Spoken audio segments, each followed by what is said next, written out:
meninggalkan berlian, wes. Demi apa? Demi cabai rawit gorengan.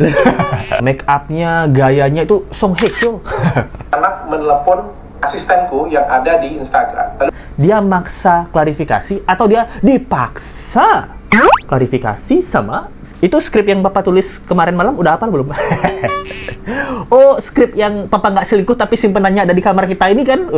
Itu sudah saya apalin, Pak. Asisten saya yang menyiapkan segalanya termasuk urusan paspor anak bayinya. Berarti TE itu harus dijerat dengan tambahan pasal, yaitu menyuap imigrasi atau ilegal atau pemalsuan dokumen apapun itu gitu, karena tidak didampingi dengan kedua orang tuanya. Susuk yang dipakai dia itu adalah buat pengeretan, pengasihan. Memangnya tunggu anak mati dulu biar dapat duit asuransi buat Emi? Kejamnya kata-kata. Hai, apa kabar? Kembali lagi di Let's Go. Apa kabar kalian semua? Semoga kalian baik-baik aja. Let's Go masih update tentang kasus Emi ya. Wow. Jadi kita kalau lihat di TikToknya Emi ini udah nggak ada update terbaru karena dia udah terbang ke Singapura untuk mengurusi pengadilan di sana. Nah, ketar-ketir nggak kamu, Aden Wong? Hartamu bakal hilang.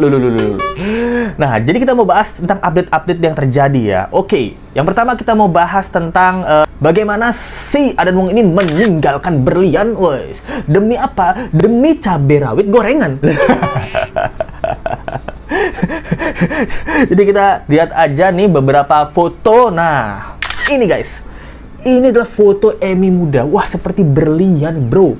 Jadi kita lihat ini waktu muda Emi. Wah, Masya Allah cantiknya waktu muda Mbak Emi. Nah, terus ada komen juga, saya nggak habis pikir sama Aden Wong kok tega menyakiti wanita yang sudah menemaninya selama kurang lebih 16 tahun. Nggak dirawat, ini berlian nggak dirawat gitu. Ini dia. Wah, apalagi foto yang ini guys. Ini foto dia makan sama temennya. Bajunya, make upnya, gayanya itu Song Hye Kyo.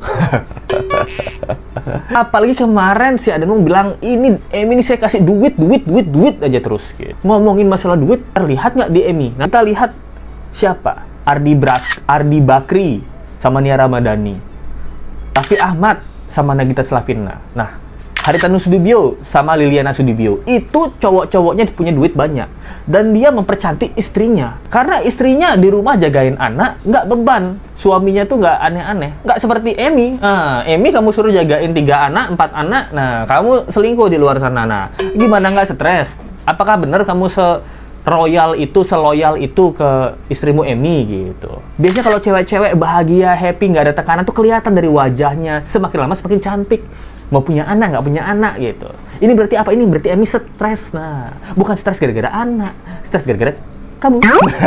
Masuk akal nggak? Masuk akal guys. Nah, sok tajir lu, sok tajir tapi mainnya sama pelakor. Nah, terus ada juga omongan dari Dr. Richard Lee ya, yang menjelaskan kenapa dia membiarkan podcastnya itu ada anaknya si Aden Wong ini. Tapi sebelum itu guys, Let's Go mau minta makasih banget buat beberapa teman-teman yang udah kasih super thanks. Nah, super thanks itu katanya hadiah berupa uang guys. Wah, Let's Go baru tahu ya, sorry ya, karena katrok banget ya baru tahu ya. Jadi terima kasih banget buat user kaki8ZR dapat 35.000. Thank you banget nih udah rela membelikan 35.000-nya buat Let's Go, padahal bisa beli nasi ya. Tapi makasih banget. Terus dari Mbak Sari Widiasih gitu. Thank you banget 20.000-nya. Ini Let's Go dengan 20.000 Let's Go mau beli pulau. Makasih banget. Terus dari Mia Hongkong 2 kali $10 itu makasih banget Mbak Mia Hongkong itu dapat duit Hongkong nih. David Hidayat dapat 20.000, makasih juga. Lalu dapat dari Duin Play 20.000. Ini thank you banget nih orang-orang yang udah sawer, yang udah ngasih super thanks buat Let's Go ya. Padahal kasihan ya duitnya ya. Duitnya buat makan siang ya, tapi makasih banget, Let's Go sangat-sangat apresiasi dan. Lanjut kita dengerin omongan Dr. Richard Lee. yang pertama, aku tidak mendukung apapun tentang perselingkuhan dan aku benci banget tentang itu. Perselingkuhan jelas salah, udah titik nggak pakai koma. Nah, jadi dia bilang dia nggak pernah mendukung perselingkuhan, dia tuh benci sama perselingkuhan. Tapi Let's Go setuju dengan Dr. Richard karena beberapa podcastnya yang kemarin sama Inara, sama Lady Nanyawan, dia adalah tipe podcast ya, yang dimana istri-istri tersakiti itu pasti datangnya ke Dr. Richard Lee. Nggak cuman podcast, dia juga memberikan kesempatan untuk jadi brand ambassador biasanya, yang memberikan rezeki. Yang kedua, cerita tentang podcastnya kenapa mengundang anak di bawah umur. Ya, kenapa, Dok? Jadi itu ada ceritanya. Apa, Dok? Sebelum podcast tersebut, si anak menelepon asistenku yang ada di Instagram. Lalu disambungkan ke aku. Jadi bukan ke nomor pribadiku, tapi nomor asisten yang ada di Instagram. Pada waktu itu aku dengan tegas ngomong bahwa aku nggak mau naikin. Karena kan itu adalah anak di bawah umur ya. Dan aku nggak nyaman tentang itu. Silakan ayahmu saja yang mau klarifikasi kalau mau. Tapi si anak bersikeras ingin menyampaikan sesuatu. Biar publik juga tahu keadaan yang sebenarnya. Nah, jadi dia bilang, jadi si anak ini nyari nomor teleponnya Dr. Richard di Instagram. Kalau kalian ke Instagram Dr. Richard emang ada beberapa nomor telepon di sana untuk konsul dan lain-lain ya. Katanya si anak ini nelpon, terus dia bilang, maksa Dr. Richard, saya ingin mengklarifikasi sesuatu. Klarifikasi apa, nak?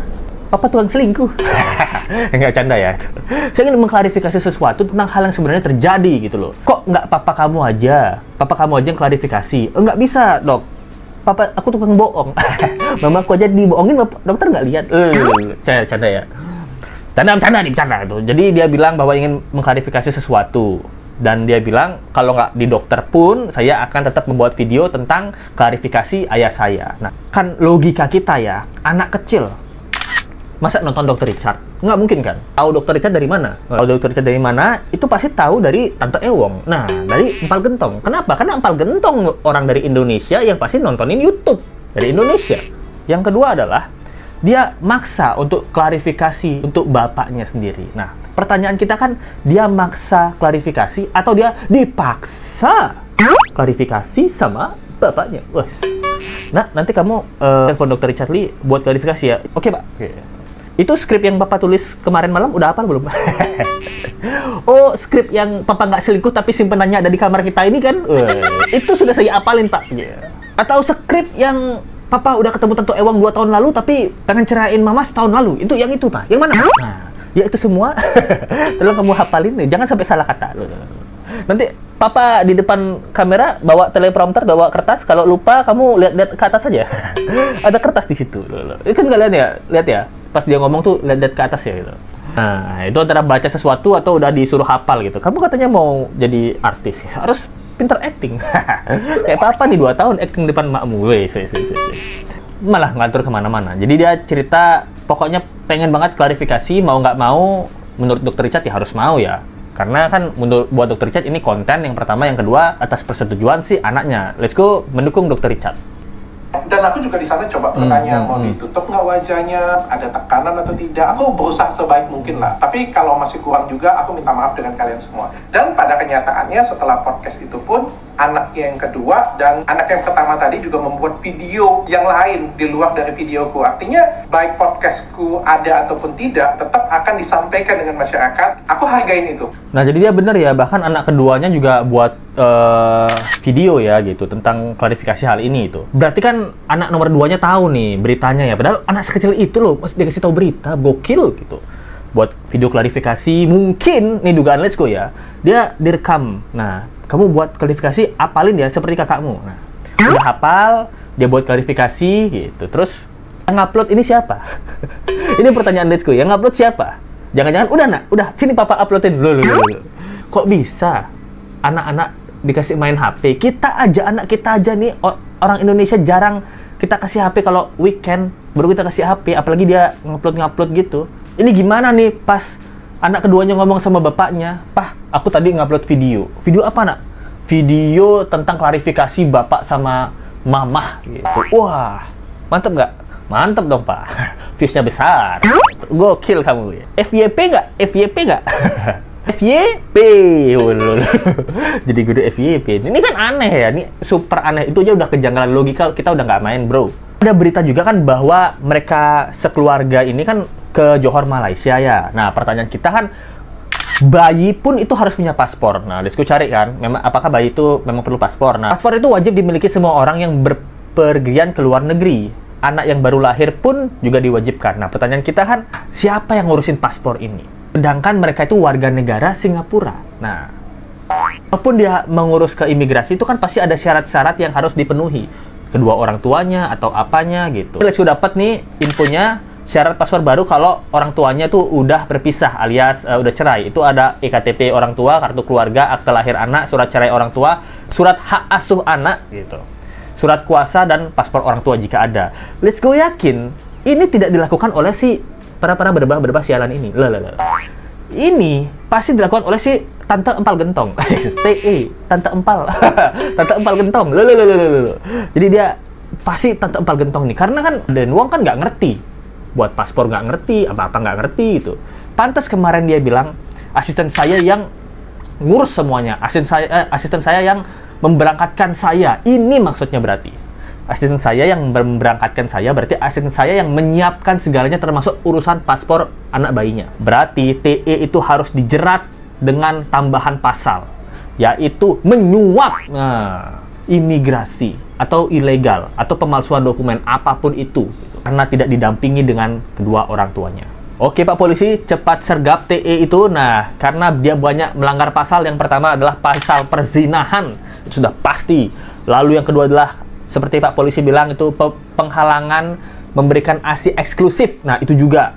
Yang ketiga adalah dari Let's Go, penculikan anak. Nah, ini juga harus. Kenapa? Karena si TE ini, si Tante Ewong ini bukan siapa-siapa, melainkan warga asing, alias orang asing di keluarga ini. Nah, lalu keempat adalah tindakan penyuapan atau pemalsuan dokumen. Nah, ini harus pasal-pasal pidana yang harus dikenakan sama si Tante Empal Gentong ini. Nah, karena dia tidak ada hak membawa seorang bayi di mana dia bukan ibunya sampai dia membuatkan paspor untuk si anak bayi ini, walaupun dengan bantuan oknum ya.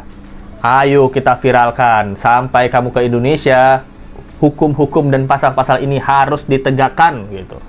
Pak Polisi, jangan lupa ya nonton Let's Go. Jangan lupa super thanks-nya juga. Jadi menurut kalian gimana guys? Dia pasti ada melakukan sesuatu kan? Nah, jadi ada beberapa orang yang juga mengatakan bahwa ganjilnya susuk. Nah, susuk apa sih yang dimiliki oleh Tante Ewong ini? Nah, di mana sang Aden Wong rela meninggalkan berlian demi cabai gorengan? Nah, ini dia guys.